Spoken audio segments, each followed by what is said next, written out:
My name is Jim Smith. I'm the state representative from House District 22 in the New Mexico legislature. I'm submitting this video on behalf of my dear friend and colleague, Peggy Jackson, who's a finalist for the National Teachers Hall of Fame. I can't think of anyone who is more deserving of this honor. Peggy and I taught together at Moriarty High School. I taught science and she taught civics. I saw on a day-to-day basis not only her passion for civics education, but her sincere commitment to make sure that every student succeeds.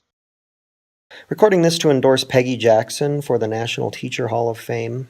I've known Miss Jackson now for, I guess, almost 15 years. She was my civics teacher in high school, where she was patient and kind and exceedingly rigorous with my peers and I.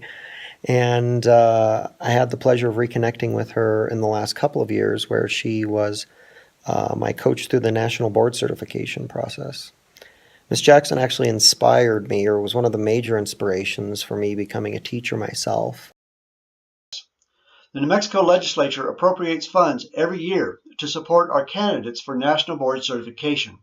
And every year it was my honor to host Peggy and each year's newly certified teachers. I loved the way they used their mouse voice to talk about the word sturdy, and they rocked like a baby when they were explaining that. The other thing that I thought was really good was your use of floss words. Did you develop that, or is that something that is universal among national board teachers? No, it's actually, we use it with the Saxon phonics that they are using in their general ed classroom. And since I'm their pull-out intervention teacher, I push into a lot of classrooms.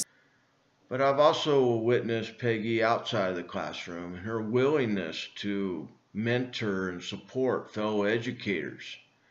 I had the privilege of having Peggy help me through my national certification some 10 years ago. She even helped me recently renew my certification. Peggy didn't limit her scope to just New Mexico. She's been a national leader as the president of the National Council for the Social Studies, and now she is their immediate past president. Well, as a long-serving leader of the National Council for the Social Studies and a longtime advocate and leader of education nationwide. Peggy has been a mentor to new teachers and nurtures the career growth of seasoned teachers both in her state and across the country. She has been a New Mexico State Teacher of the Year and has been a tireless advocate for social studies education with elected leaders, as an advocate on Capitol Hill, and across her peer network.